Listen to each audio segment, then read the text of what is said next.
এ যে মিডিয়া, হক্কানি আলেম ওলামাদের আগামীর পথ চলা।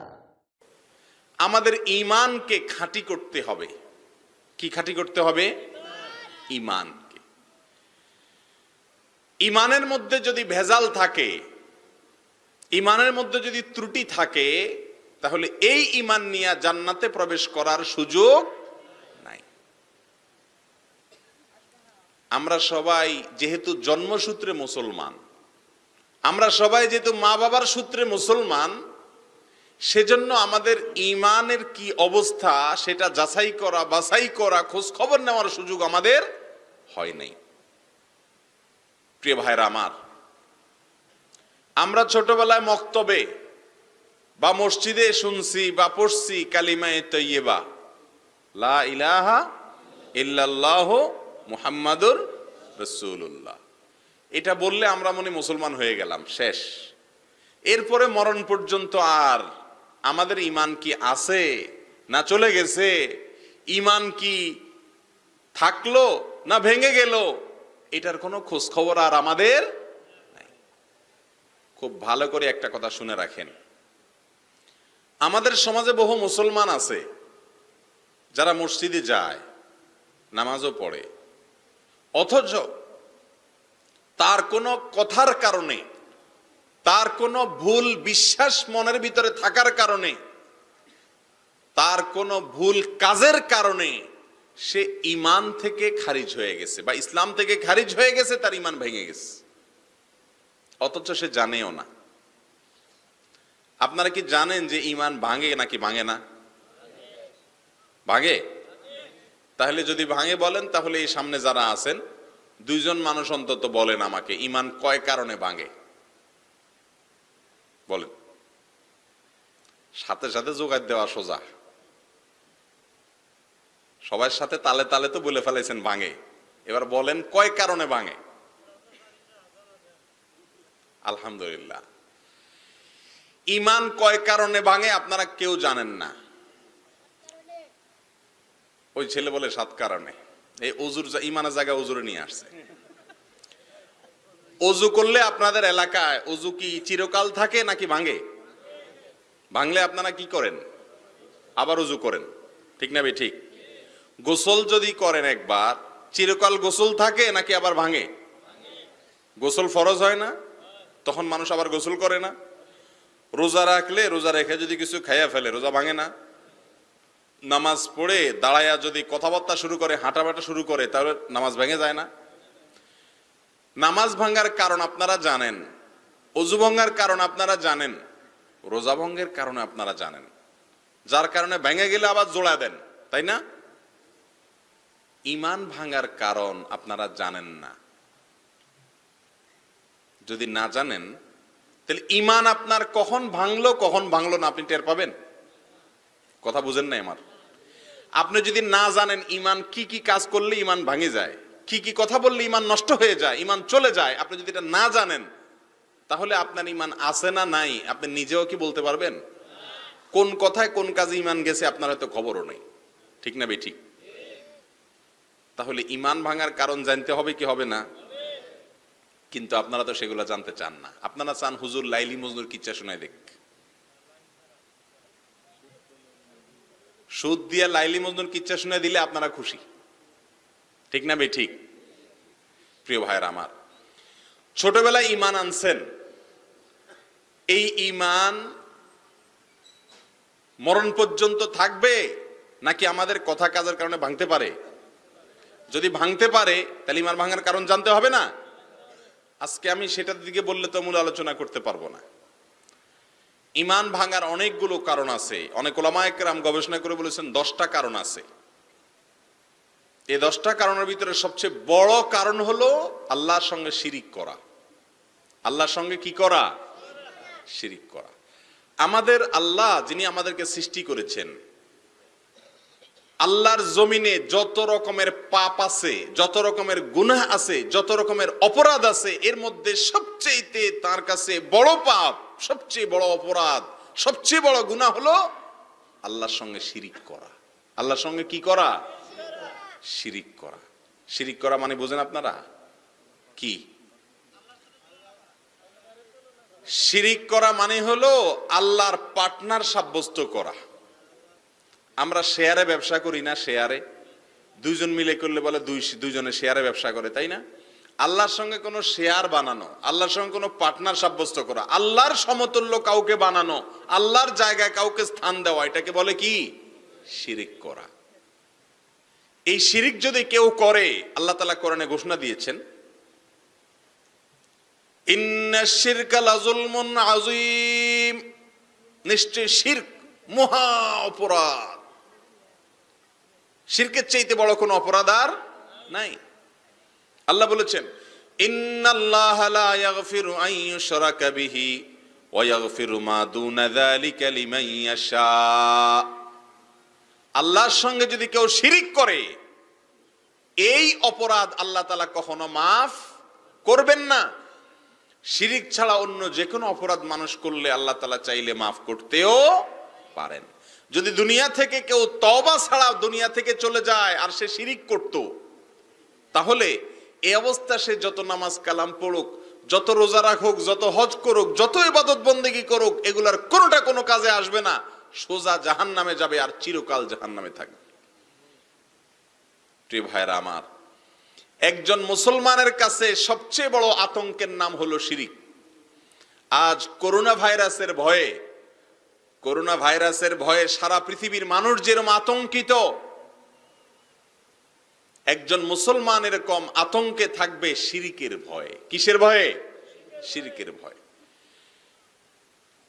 আমাদের মালিক এবং আমাদের সৃষ্টিকর্তা আল্লাহ সুবহানাহু ওয়া তাআলা এক না দুই, এক না একাধিক, এক। আল্লাহ কোরআনে বলেছেন, কুল হুয়াল্লাহু আহাদ, বলুন আল্লাহ সুবহানাহু ওয়া তাআলা যদি একক হন, অদ্বিতীয় হন, তাহলে আমাদের রব কে? আল্লাহ। আমরা কোরআনে কারীমে সূরা ফাতিহার প্রথম আয়াতটা সবাই জানি, প্রত্যেক সালাতে প্রতি রাকাতে আমরা পড়ি, আলহামদুলিল্লাহি রাব্বিল আলামিন, মানে প্রশংসা আল্লাহর, যিনি সকল জগৎ সমূহের পালনকর্তা। তাহলে আমাদের সবার পালনকর্তা কে? আল্লাহ। এখন যদি আপনি মনে করেন আপনার পালনকর্তা শুধু আল্লাহ না, আরো কেউ আছে, ঈমান থাকবে? আমাদের সমাজে অনেক মানুষ দেখবেন বলে, কোন দরকারি কাজ, কঠিন কাজ, এটা যাতে সহজ হয়ে যায় এজন্য বলে, আরে আল্লাহও লাগে, বলে না? আল্লাহও লাগে, ইল্লাহও লাগে। আপনাদের এলাকা বলে এগুলা? এটার মানে কি বলেন? এটার মানে হলো কোন একটা কাজ হওয়ার জন্য উপরে তো আল্লাহ আছে, আল্লাহও লাগে, শুধু আল্লাহ হয় না, সাথে কি লাগে? দুনিয়ার ইল্লাহও লাগে, মানে উসিলাও লাগে। এই না এটার অর্থ? আপনি নামাজে পড়তেছেন কি আর মুখে বলতেছেন কি? নামাজে বলতেছেন আলহামদুলিল্লাহি রাব্বিল আলামিন, প্রশংসা করছি ওই আল্লাহর যিনি সমস্ত জগৎ সমূহের পালনকর্তা। সকল জগৎ সমূহের পালনকর্তা কে? আল্লাহ। তো আল্লাহকে সব জগতের পালনকর্তা বলতেছেন, তিনিই লালন পালন করেন একমাত্র। আবার মুখে বলতেছেন আল্লাহও লাগে, আল্লাহ একলা লালন পালনকারী না, আমার লালন পালন করতে হলে, আমার কাজ হইতে হলে আল্লাহও লাগে, ইল্লাহও লাগে। এটা কি মুসলমানের কথা? কিন্তু আমরা বলি না এগুলা অহরহ। কথা কি বুঝতেছেন আপনারা? এই কথাগুলো আমাদের ঈমানের জন্য ক্ষতিকর। এই কথাগুলো আমাদের ঈমানের জন্য কি? মুসলমান বলবে আল্লাহই আমার জন্য যথেষ্ট, হাসবি আল্লাহ। মুসলমান কি বলবে? হাসবি আল্লাহ। আরাবিয়ানরা, বিশেষ করে সৌদি আরবের নাগরিকেরা কথায় কথায় বলে হাসবি আল্লাহ, মানে আল্লাহ আমার জন্য যথেষ্ট, আর কেউ না হলেও কোনো অসুবিধা। যদি আল্লাহ যদি কারোর সাহায্য করতে চান, পৃথিবীর সমস্ত মানুষ যদি তার ক্ষতি করতে চান, ক্ষতি করতে পারবে?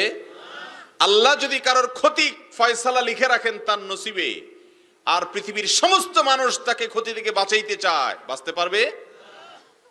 তাহলে মুসলমান যদি বলে আল্লাহও লাগে, ইল্লাহও লাগে, মানে শুধু আল্লাহ পারে না, সাথে ইল্লাও লাগে, এই কথা কি মুসলমানের বিশ্বাসের সাথে মিলে? কথা বলেন না। তাহলে এইসব কথা বলা যাবে? বলা যাবে না।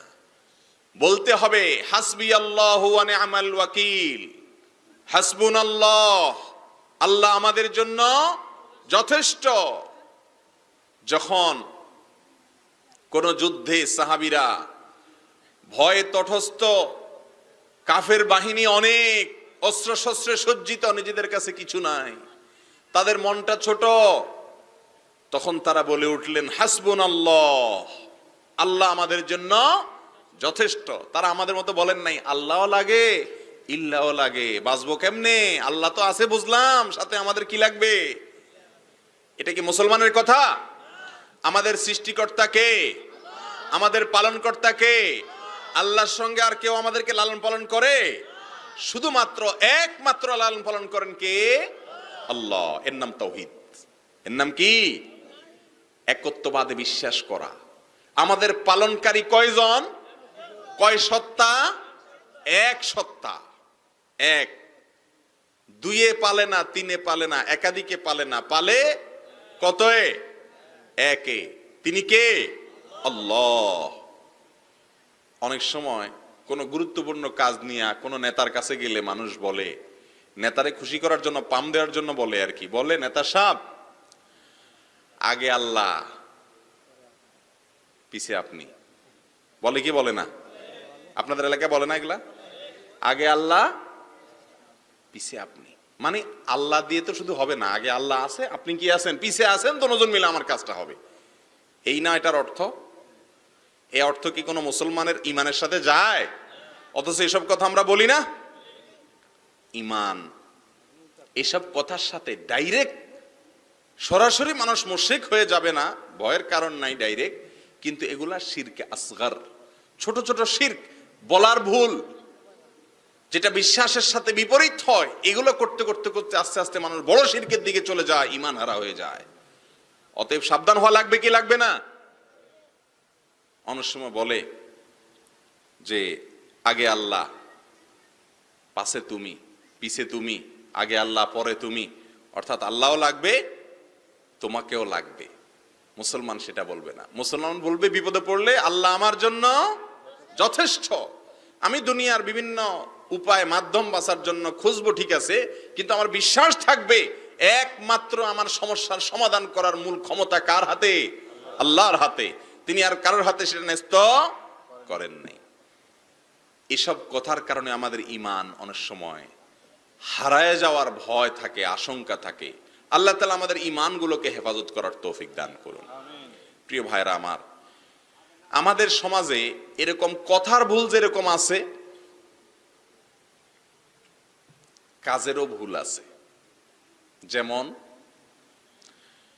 কেউ যদি মনে করে যে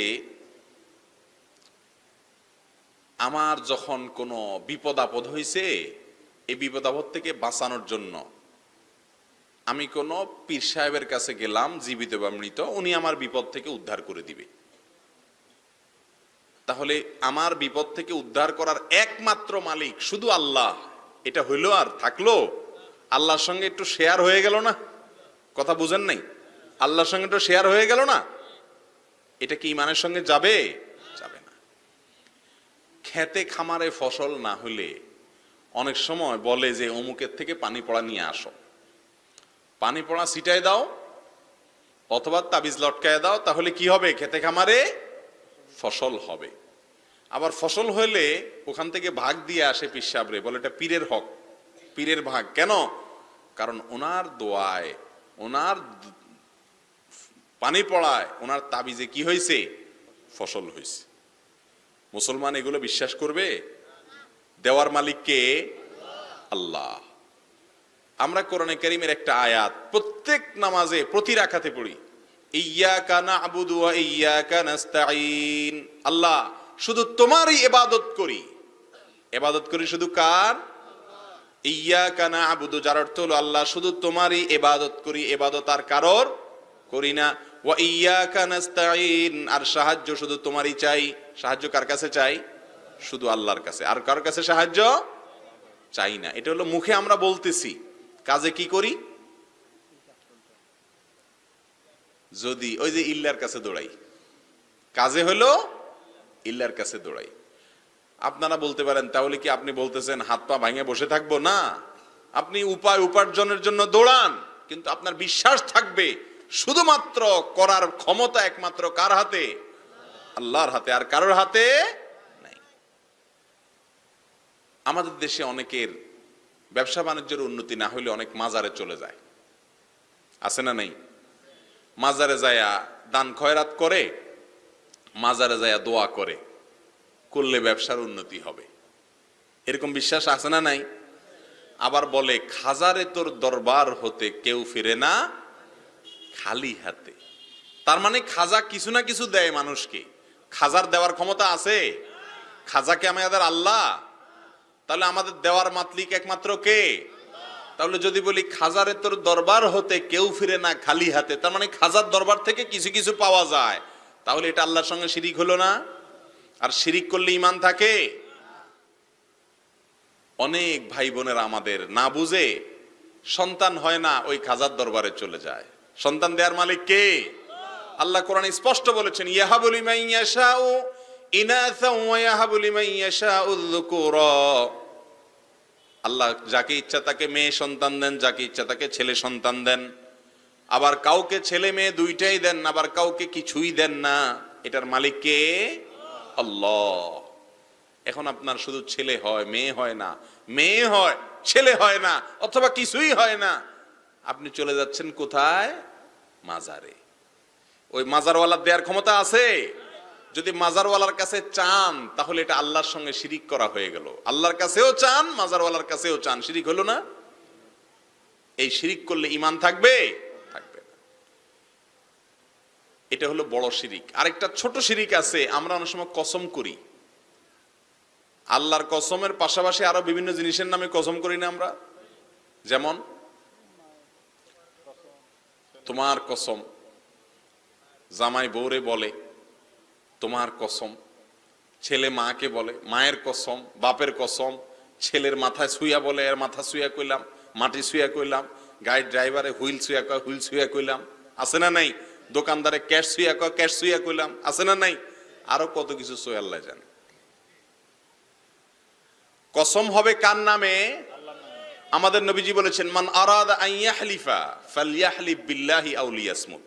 কারোর যদি কসম করার দরকার হয় সে শুধু আল্লাহর নামে কসম করবে, আর নাহলে চুপ থাকবে। অন্য কারোর নামে শপথ করা জায়েজ, অন্য কারোর নামে শপথ করলে সেটা ছোট শিরক হবে। আল্লাহ আমাদেরকে বাঁচার তৌফিক দান করুন। প্রিয় ভাইরা আমার, অনুরূপ ভাবে আমাদের কাজের মাধ্যমে আমরা যে শিরিক করি তার ভিতরে একটা হলো, আমাদের অনেক ভাই বোনদেরকে দেখবেন অনেক মাজারে গিয়ে সিজদা করে, আছে না নাই? অনেক মাজারে সিজদা করার লোক আছে না এখনো? সিজদা এটা কি ইবাদত নাকি ইবাদত না? কথা বলেন, সিজদা করা এটা কি ইবাদত নাকি ইবাদত না? ইবাদত। ইবাদত শুধু কার জন্য হবে? আল্লাহর জন্য। আমাদের সৃষ্টি করছে কে? আল্লাহ। সাথে কি ওই পীর সাহেব মিলে সৃষ্টি করছে? তাহলে পীর সাহেবের সিজদা করা জায়েজ হবে? যিনি সৃষ্টি করছেন সিজদার একমাত্র মালিক তিনি। যিনি সৃষ্টি করছেন সিজদার একমাত্র মালিক তিনি। অতএব অন্য কাউকে সিজদা করা যাবে? যাবে না। প্রিয় ভাইরা আমার, এমনি ভাবে আলা লাহুল খালকু ওয়াল আমর, আল্লাহ বলেছেন নির্দেশের মালিক কে? আল্লাহ। আমাদেরকে যিনি সৃষ্টি করছেন গোলামি করার কথা কার? আল্লাহ। কিন্তু আমরা শুধু আল্লাহর গোলামি করি। বউয়ে যদি কিছু বলে তো হালাল আর হারাম দেখা দেখি নেই, আল্লাহ খুশি হলো না বেজার হলো দেখা দেখি নাই, কোরআনে অনুমতি আছে কি নাই দেখা দেখি নাই, বউর কথা শুনতে হবে। তাহলে আমি আল্লাহর নির্দেশ অনুযায়ী চললাম, গোলামি কি আল্লাহর করলাম না বউয়ের করলাম? আবার অনেক সময় এটাও এক প্রকারের শিরক, এটাও এক প্রকারের শিরক, আল্লাহর জায়গায় অন্য কাউকে বসানো। সকল নির্দেশ মানার কথা কার? আল্লাহ। এখন আমরা দেখা যায় দুনিয়ার জন্য যা ইচ্ছা তা করতেছি, আছে না নাই আমাদের মধ্যে এরকম লোক? যা খুশি তা করতেছি, শুধু দরকার পয়সা, শুধু দরকার কি? আর নেতাদের দরকার পদ, গরিবের দরকার পয়সা, নেতার দরকার পদ। এটার জন্য যত রকমের কুকর্ম আছে সব করতে রাজি আছি, তারপরও পয়সা চাই। ঠিক না ঠিক? তাহলে নির্দেশ মানার কথা, গোলামি করার কথা আল্লাহর, অথচ আমি গোলামি করতেছি আমার মনের প্রবৃত্তি। ঠিক না ঠিক? আল্লাহ তাআলা এটাকেও শিরক হিসাবে আখ্যায়িত করেছেন। কোরআনে কারিমে আল্লাহ বলেছেন, আফরাআইতা মান ইত্তাখাযা ইলাহাহু হাওয়া। কিছু মানুষ আছে তার মনের চাহিদাকে রব বানায় নিছে, মন যেদিক বলে সেদিক দৌড়ায়, আল্লাহর হুকুম আছে না নাই খেয়াল করার কোনো নামগন্ধ নাই। অতএব ঈমান ঠিক করতে হবে কি হবে না? এই সমস্ত কাজের মাধ্যমে ঈমান আস্তে আস্তে কোনোটার কারণে ঈমান চলে যায়, কোনোর কারণে আমাদের ঈমান দুর্বল হয়ে যায়, কোনোটা ছোট শিরিক, কোনোটা বড় শিরিক। এরকম সব রকমের শিরিক থেকে বেঁচে থাকতে হবে। আল্লাহ আমাদের সবাইকে তৌফিক দান করুন। আমাদের সমস্ত কিছুর পালন করার একমাত্র ক্ষমতা কার? কোনো কিছুর দরকার হলে চাইবো কার কাছে? নাকি মাজারে যাই দোয়া করব? নাকি পীর সাহেবের কাছে যাব? নাকি পীর সাহেবের কাছে দাবি করব? দাবি কার কাছে করব? আল্লাহর কাছে। আল্লাহ বলেছেন, ওয়াকালা রাব্বুকুম উদউনি আস্তাজিব লাকুম। ও মানুষেরা, তোমাদের রবে বলে দিয়েছেন, উদউনি, আমার কাছে দোয়া করো, আমি দোয়া কবুল করব। আল্লাহ নিজে ওয়াদা করেছেন। তাহলে আল্লাহর কাছে দোয়া করবেন তো ইনশাআল্লাহ? কোনো কিছুর দরকার হলে কার কাছে চাইবেন? আল্লাহর কাছে। অন্য কারোর কাছে চাইবেন?